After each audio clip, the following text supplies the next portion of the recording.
So, hi, hey, hello, everybody. It is day number 6. And that's backwards. I wonder how it's going to come out, because this hand is actually on this side. But oh well. Yeah, it's day number 6 of the 7 days of Halloween. And since I talked about zombies yesterday, I'm going to talk about another subject that is pretty big in the gossip culture, horror, spookiness. It is the lovely creature of the night known as the vampire. Would have been more dramatic, I guess, if it was red, right? But I don't know what that was supposed to do. I just have this in my hand. Anyways, I will put it out there now that I'm not as well educated in this as some other people. One YouTuber who does great videos on subjects like this is called Got the Gallus. Uh, yeah, and there's a couple other people, which I'll probably think of later. But anyways, who doesn't love vampires? Again, like zombies, vampires are something that I think you can do a lot with. And, certain things have upsetted me, Twilight, within the vampire kind of thing going on. Stuff like Twilight. Okay, Melina Pendulum, which is another fantastic YouTuber, mentioned that at least Stephenie Meyer is not afraid to go outside the box. Twilight might suck. I personally was on it. I thought the book was a little bit better than the movie, to be honest, but I've only read Twilight, not the whole 4 books, just Twilight. And I didn't love it, and I didn't hate it. It was just meh, you know. It was kind of so-so. What disappointed me though is I felt that a little bit more could have been done with it. It could have been a lot more. Because, like she had said, she wasn't afraid to go outside the box. Yes, people criticized the whole sparkly vampire thing, which really is just, I don't know why. I don't know why she did that.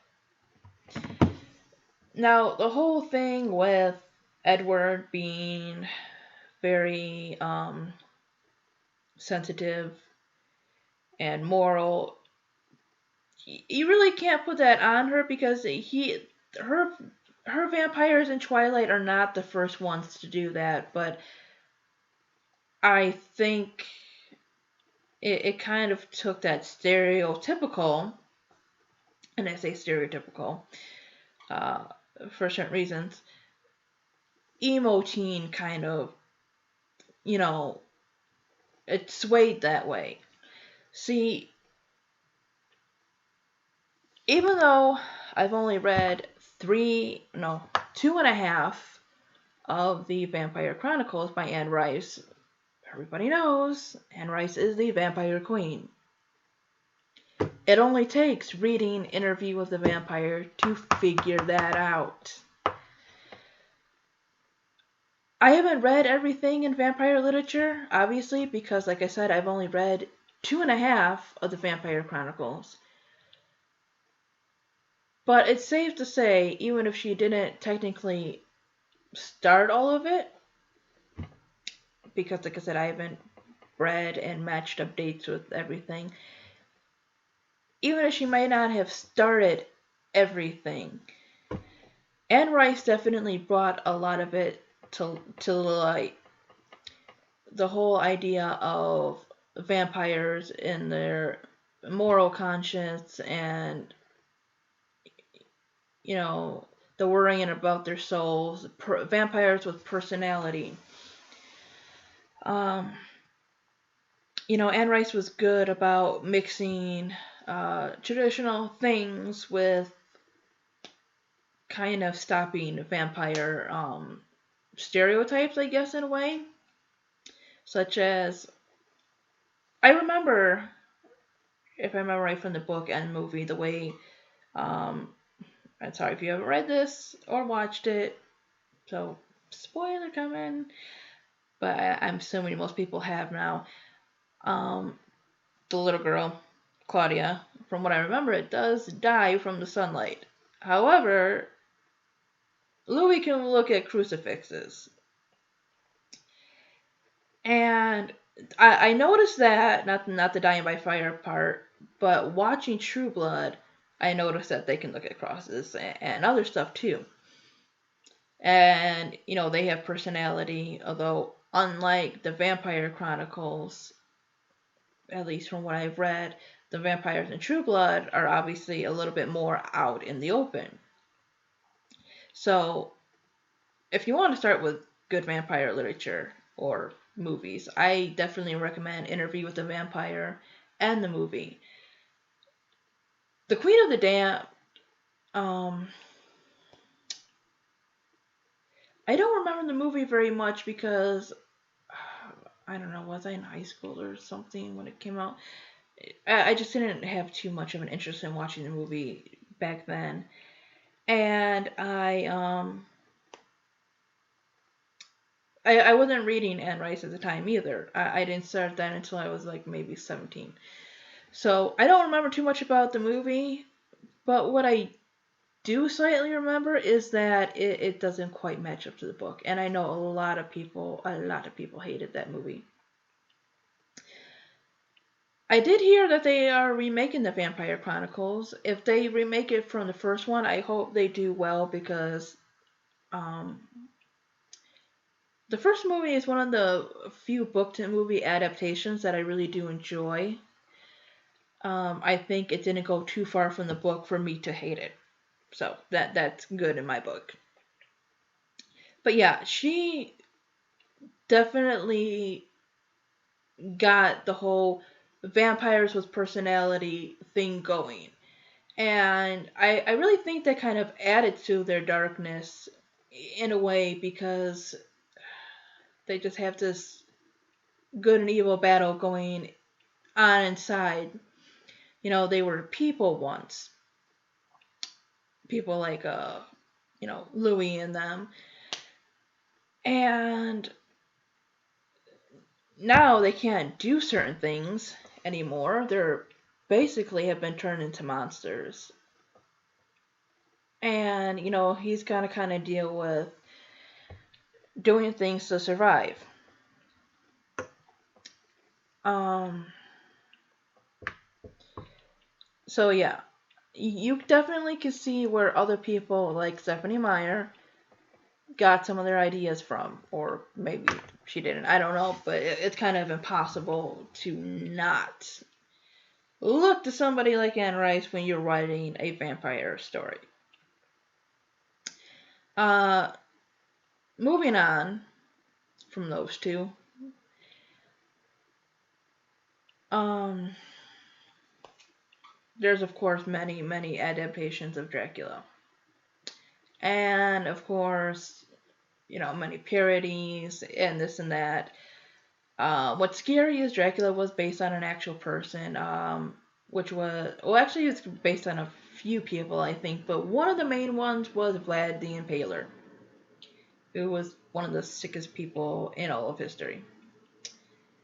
And I believe some of them was based maybe on Elizabeth Bathory, which was the Bloody Countess.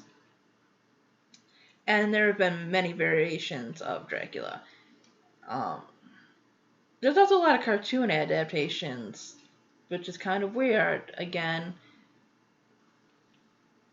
coming from the sources where, Bram Stoker, had gotten the idea of Dracula from, and the other stories that kind of go with it. To kind of make that into a cartoon, I don't know, it's kind of weird. So, you have Edward and Louis and Lestat. You have Dracula. Then you have the vampires of True Blood. I have not read the Stackhouse series. I want to because I want to see how different they are. I haven't watched True Blood in a while, but I did enjoy it. I think I did enjoy it because again, they're vampires out in the daytime. They are these undead creatures now trying to live in normal society. They have come out of the coffin, basically. And I think it's, in a way, a good parody on issues in real life. I don't know if anybody sees it the same way, but, I kind of do. Maybe that's not what they're going for, but it was still a good show. I haven't watched it for a while, but I want to read it and then maybe go back and watch it and see how it kind of matches up a little bit. One terrifying fucking movie, and this is also a book that I have not read yet, but I want to. Actually, I think it's more like a comic book. And it's one of the first horror movies I've seen in theaters. Because I really don't watch too many scary movies in the movies. Which is 30 Days of Night. That movie was fucking terrifying. I mean, those were vicious fucking killers. And while I like the vampire personality thing, just for a pure horror movie, that one was fantastic. The second movie, I just didn't like, and I think it was like one of those straight to TV movies or whatever, like on FearNet and shit like that. It felt more like a Resident Evil ripoff, and I don't even know why they had vampires in it. Well, I know why. It was a sequel to 30 Days of Night, but it just didn't match up. Another book to movie, which I only read part of, but the story was going well, and I definitely want to pick that up again, is a Swedish to American movie, and I'm sure you all know what I'm talking about. It is Let the Right One In, or the American version, Let Me In. This one kind of goes back again to the vampire with conscience kind of thing. It is basically about a boy who is picked on and everything, and he meets this mysterious girl who turns out to be a vampire. And it's one of those movies that kind of show that what she does is kind of based on instinct and stuff like that to survive. She's not necessarily, a vampire may not always necessarily be evil and this and that, but like an animal or even a person, they have to do certain things to survive. And it's one of those other ones that definitely show the darkness of man in many ways. I probably can go on and on, but I think those are definitely some of the top ones that I want to look more into, and I definitely recommend you guys looking into, because those are all some of the best vampire ones, aside from Twilight, which I just put on there to kind of do a comparison thing. So, yeah. I know there's other vampire literature out there and stuff like that, so if you guys know any good ones, because I know there are good ones and then there are dumb ones I've heard, so if you guys know any good ones, comment below because I want to check them out. So, thank you for watching. Thank you for sitting here if you've gotten to the end of this video and are done listening to me ramble now. Sorry, I'm just all freaking jumbled up here. But, yeah, thanks for watching. I hope you guys have a good Halloween. And I will be making my final video tomorrow. So, I will see you guys. Bye.